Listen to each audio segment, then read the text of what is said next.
Hello, friends. In the continuation of the series of yoga, the next topic that we have to discuss is difference between राजयोग, हठ योग and कर्म योग। तो सबसे पहले हम देखते हैं राजयोग। राजयोग का बेसिकली मतलब हम क्या कह सकते हैं कि इसमें हम री integration of self with universal self देखने की कोशिश कर रहे हैं। ठीक है, तो यहाँ पे हम राजयोग से सबसे पहले क्या देखेंगे, राजा। ठीक है, तो राजा है तो राजा कोई भी कैसे बनता है, जब वो सारी दिशाओं में उसके जितने भी देश हैं आसपास उन सब पर विजय प्राप्त कर लेता है, तब हम उसको सम्राट बोलते हैं। उसी प्रकार ही क्या कहना चाह रहे हैं कि जो भी योग साधक है, जब वो अपनी 10 इंद्रियां मतलब कि ज्ञान इंद्रिय, कर्म इंद्रिय और मन, इन सब पर विजय प्राप्त करके षड चक्रों को जागृत कर लेता है और समाधि में चला जाता है, तब उसको क्या होता है, अपनी आत्म साक्षरता उसको होती है। तो इस चीज़ को मतलब हम राजयोग को ऐसे समझ सकते हैं। और जब कोई भी राजा है, अगर वो सम्राट बन गया है तो उसको बहुत ज़्यादा आनंद की प्राप्ति होगी। उसी प्रकार जब कोई साधक है और वो समाधि की अवस्था में पहुंच जाता है तो उसको परमानंद की प्राप्ति होती है। ठीक है, राजयोग को अगर हम आचार्य पातंजलि के हिसाब से देखें तो इसको हम अष्टांग योग समझ सकते हैं और इस सारे योगों में प्रधान माना गया है। ठीक है, और इसी में हम और सारे योगों के प्रकार को सम्मिलित कर सकते हैं, जैसे कि मंत्र योग हो गया, भक्ति योग हो गया, इन सब चीज़ों को हम इसी के अंदर कर सकते हैं। फिर यहाँ पर क्या कहना चाह रहे हैं कि कुंभक प्राणायाम के अभ्यास द्वारा प्राणों का रोध करके अंतःकरण को निराश्रय कर दें, अर्थात संप्रज्ञात समाधि में होने पर, ब्रह्माकार स्थिति होने पर वैराग्य से चित्त का लय कर दें। इस प्रकार योगाभ्यास करने पर राजयोग की प्राप्ति होती है। तो यहाँ पे बेसिकली कहना क्या चाह रहा है कि जब भी कोई इंसान समाधि में चला जाता है तो समाधि में जाने पर क्या हो रहा है कि आत्मा का परमात्मा से मिलन हो गया है। ठीक है, तो अब वो ऐसा एक इंडिविजुअल सेल्फ नहीं है, वो एक यूनिवर्सल सेल्फ बन गया है जब वो ब्रह्मा से उसका मिलन हो गया है। ठीक है, तो मतलब कि हम अपना सेल्फ की जो भी बात होती है वो हम उसको छोड़ के हम अपने आप को बहुत ब्रॉड टर्म में इमेजिन करने लगते हैं, मतलब बहुत ब्रॉड टर्म अपने आप को देखने लगते हैं, ब्रॉडली देखने लगते हैं कि मतलब यूनिवर्सल लेवल पे देखने लगते हैं।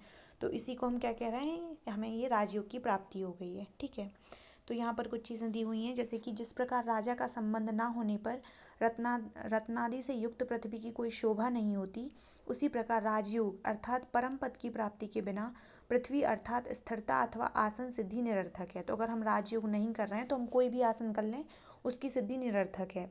जिस प्रकार राजा चंद्रमा से रिक्त होने पर नक्षत्र आदि को ये युक्त होने पर भी निशा की कोई शोभा नहीं होती है, उसी प्रकार राजयोग के बिना निशा अर्थात कुंभक भी निरर्थक होता है।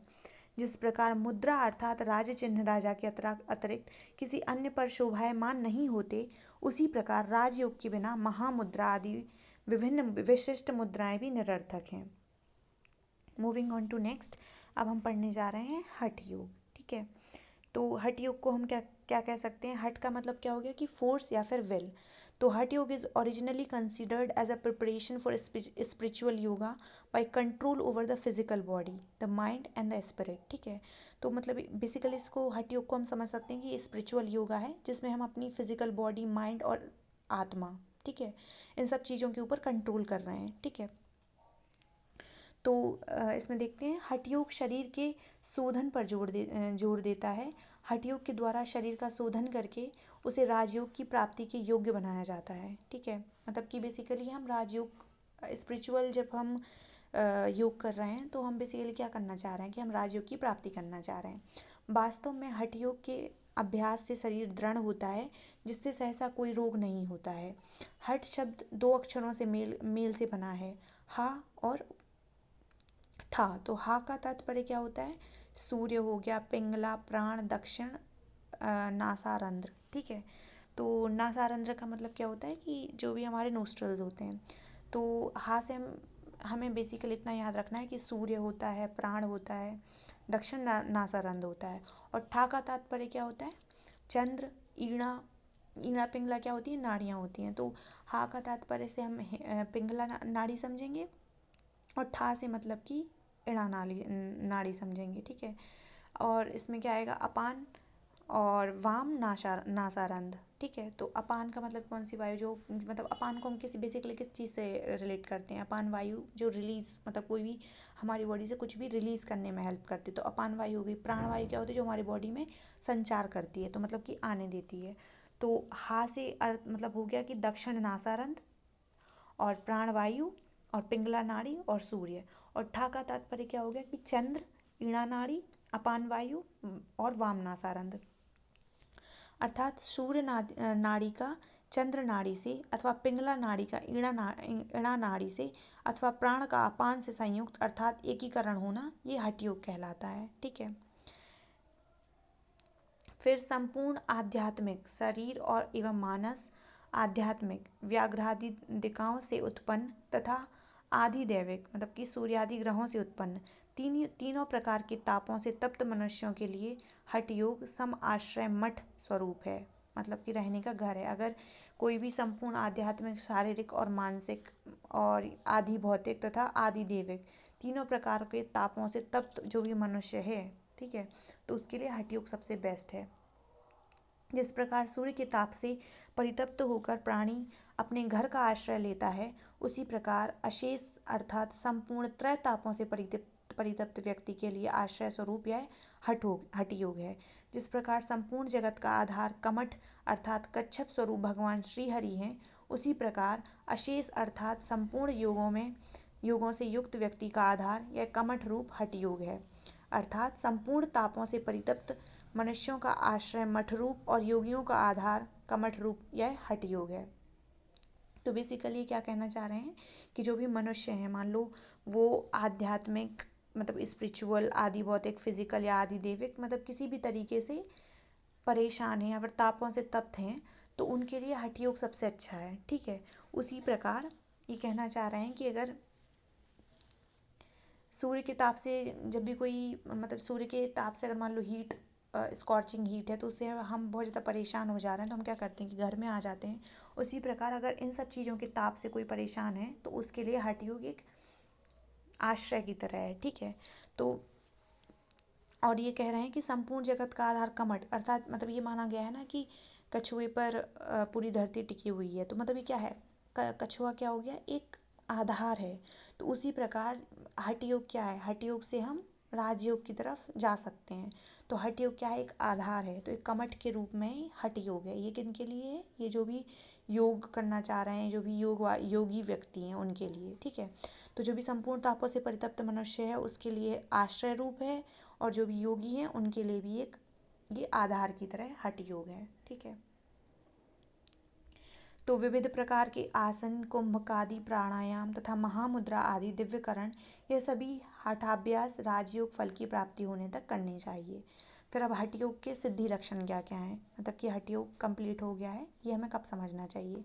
जब देह में कृशता, मुख में प्रसन्नता, नाद का प्रकाट्य, नेत्रों की निर्मलता, समस्त रोगों का विनाश, बिंदुजय अर्थात ब्रह्मचर्य की सिद्धि, अग्निदीपन और नाड़ी शुद्धि, यह हठ योग सिद्धि के लक्षण हैं। तो बेसिकली हम कह सकते हैं कि जब इतना ज़्यादा तप वगैरह कर लिया है, इतना ज़्यादा योग कर लिया है कि देह में कृशता आ गई है और मुख पर प्रसन्नता हो गई है, ठीक है, नेत्रों में निर्मलता आ गई है, सारे रोगों का नाश हो गया है, बिंदुजय अर्थात ब्रह्मचर्य की सिद्धि हो गई है, अग्नि भी दीप्त हो गई है, नाड़ियों की शुद्धि हो गई है, तो ये हमारा हठ योग कहलाएगा।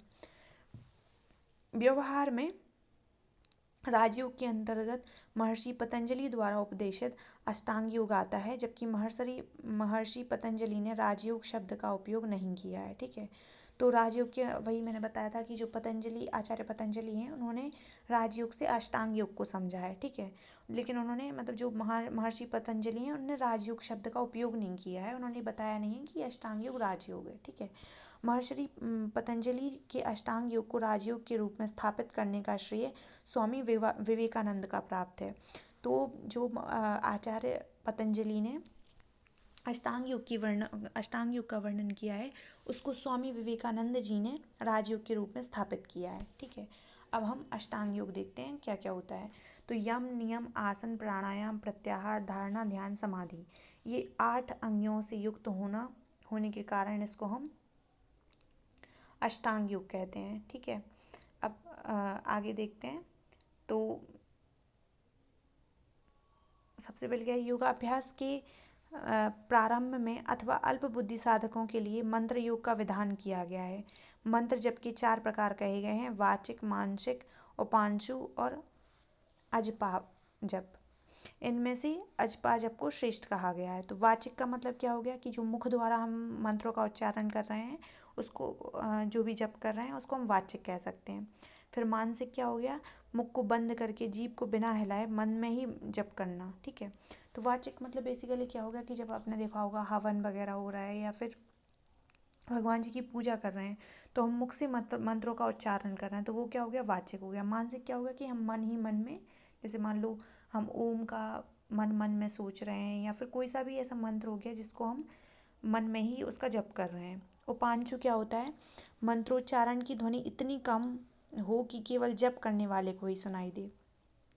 जो जप कर रहा है वो बहुत ही स्लोली तरीके से, मतलब वाचिक और मानसिक हम दोनों समझ सकते हैं कि बहुत ही धीरे धीरे वो बोल रहा है, तो वो उपांशु हो गया। फिर अजपात जब क्या होता है कि जप करते करते एक अवस्था आती है जब योगी अथवा साधक जप नहीं करता अपितु स्वमेव में श्वास प्रश्वास के साथ जप होने लगता है। इस अवस्था में साधक साक्षी भाव से मंत्र जाप का श्रवण मात्र करता है, ठीक है। तो मान लो कोई मंत्र जाप है जो चल रहा है और हम भी उसको रिपीटेशन में कर रहे हैं, ठीक है।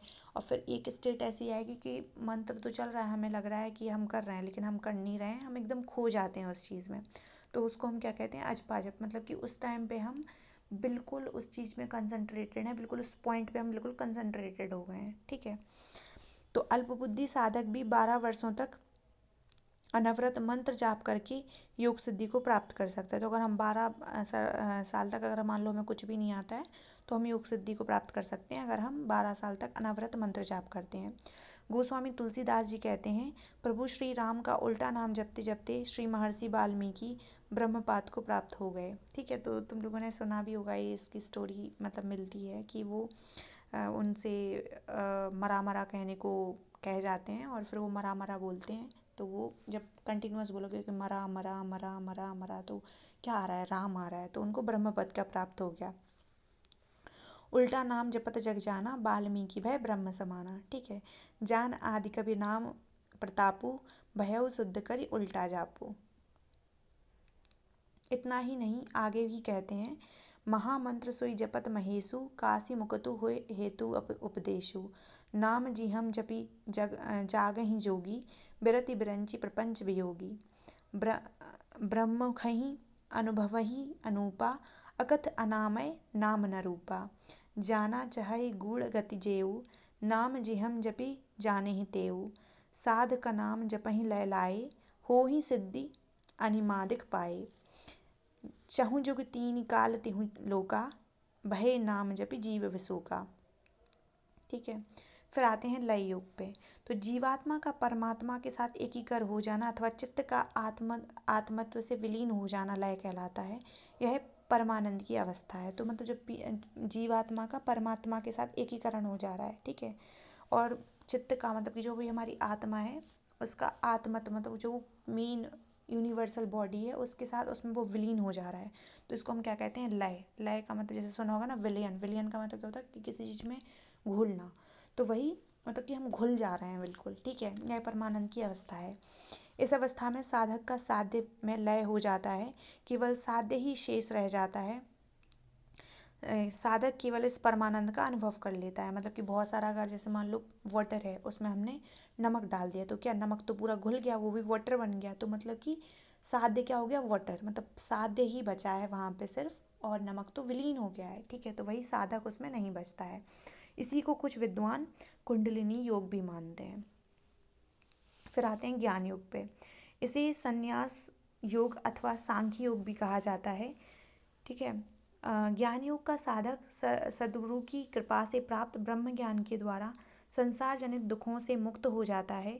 ज्ञान के प्रभाव से साधक माया, मोह, द्वेष, रज, तम आदि से मुक्त होकर सिद्ध प्रज्ञ हो जाता है। साधक को सत्य और असत्य, सुख और दुख, धर्म और अधर्म, करणीय और अकरणीय आदि का यथार्थ ज्ञान हो जाता है। मतलब कि हम बहुत ज़्यादा ज्ञानी हो गए हैं, माया, मोह, दोष, रज, तम इन सब चीज़ों से निर्मुक्त हो गए हैं। सत्य असत्य के बीच में भेद करने लग गए हैं, सुख दुख धर्म अधर्म करनी अकरनी, इन सब चीज़ों का हमें बहुत अच्छे से ज्ञान हो जाता है। इसी विमल ज्ञान के प्रभाव से वह पुरुष और परमात्मा के वास्तविक स्वरूप को जान लेता है। अज्ञानी व्यक्ति जगत को ब्रह्म से भिन्न देखते हैं, जबकि ज्ञानी व्यक्ति इस जगत को ब्रह्ममय अथवा ब्रह्म स्वरूप देखते हैं। ठीक है, तो हमें एक बहुत स्वच्छ ज्ञान की प्राप्ति हो गई है, जिसमें हम पुरुष और परमात्मा के वास्तविक स्वरूप को जानने लगे हैं। फिर हम जो मतलब जगत है वो भगवान और ब्रह्म, मतलब वो जगत को ब्रह्म से अलग देखते हैं। लेकिन जो ज्ञानी व्यक्ति होते हैं उनको क्या लगता है कि हर चीज़ ब्रह्ममय है, हर चीज़ में भगवान है। तो ब्रह्म ज्ञानी के द्वारा किए गए समस्त कर्म नष्ट हो जाते हैं, इसी से वह जीवन मुक्त कहलाता है। ठीक है, जिस प्रकार प्रज्वलित अग्नि ईंधन को भस्म कर देती है, उसी प्रकार ज्ञान रूपी अग्नि समस्त कर्मों को भस्म कर देती है। तो जैसे ही हमें ज्ञान हो जाता है किसी भी चीज़ का, तो हम सारे मतलब कि हम फिर इन सब मोह माया से परे हो जाते हैं। उस परावर परब्रह्म का साक्षात्कार हो जाने पर जड़ चेतन की एकात्मकता रूप हृदय की ग्रंथि टूट जाती है, देहादि जड़ भावों से होने वाले आत्माभिमान का नाश हो जाता है, समस्त संशयों का निवारण हो जाता है, बीज सहित संपूर्ण कर्म नष्ट हो जाते हैं। मतलब कि क्या हो गया कि जड़ और चेतन से, जड़ से क्या हो गया कि हम मनुष्य को समझ सकते हैं, और चेतन मतलब कि आत्मा और या फिर भगवान, इस चीज़ से जड़ चेतन की एक आत्मकता रूप हृदय की ग्रंथि टूट जाती है। मतलब कि जो हृदय है जिसने बांध रखा है दोनों चीज़ों को, तो हमें ऐसे लगने लगता है कि देहादि जड़ भावों के होने वाले जो भी मतलब ये हमारे जड़ भाव हैं, लोभ मोह ये सब चीज़ें, जो भी हमें अपने ऊपर बहुत ज़्यादा ईगोइस्टिक हैं या फिर हमें ऊपर बहुत ज़्यादा अभिमान है, ये सारी चीज़ें नष्ट हो जाती हैं। जितनी भी हमें संशय हैं जितने भी, और कोई भी हमें चीज़ में कन्फ्यूजन्स हैं, वो सारी चीज़ें ख़त्म हो जाती हैं। ठीक है, उस प्रकार ब्रह्म ज्ञान के द्वारा अपने समस्त शुभ अशुभ कर्मों को विनष्ट कर कर्म फल शेष ना होने से ब्रह्मज्ञानी परम पद को प्राप्त कर लेते हैं। यही ज्ञान योग है। ठीक है, अब ज्ञान योग के साधन, ज्ञान योग कैसे होगा? ठीक है, तो ज्ञान के साधन क्या क्या हैं? स्वयं में श्रेष्ठता का अभिमान न रखना, दंभ का सर्वथा त्याग करना, अहिंसा व्रत का पालन करना, अपना बुरा करने वाले का अपराध भी क्षमा कर देना, मन वाणी और शरीर से सरल रहना, श्रद्धा और भक्ति युक्त होकर आचार्य की सेवा करना, बाहर और भीतर से शुद्ध रहना, मन को स्थिर रखना, बुद्धि मन इंद्रिय और शरीर को वश में रखना, इहलोक और परलोक के सभी भोगों में वैराग्य होना, अहंकार ना होना, जन्म बुढ़ापा रोग और मृत्यु आदि दुख तथा दोषों का ध्यान रखना, स्त्री पुत्र धन मकान आदि से मन का मुक्त होना, परमात्मा के अतिरिक्त किसी अन्य वस्तु में अधिकार, यह मेरा है का भाव ना रखना, प्रिय अथवा अप्रिय की प्राप्ति में मन सदैव एक समान रहना, एक परमात्मा की अनन्य भक्ति में लगे रहना, शुद्ध एकांत देश में साधना के लिए निवास करना, सांसारिक मानव समुदाय में राग का ना होना, परमात्मा संबंधी ज्ञान में नित्य निरंतर लगे रहना, तत्व ज्ञान की अर्थरूप परमात्मा को ही सदा सर्वत्र देखना। फिर ज्ञानी के लक्षण क्या क्या हैं? ज्ञानी व्यक्ति तीनों गुणों के कार्य प्रकाश प्रवृत्ति और मोह से उदासीन रहता है।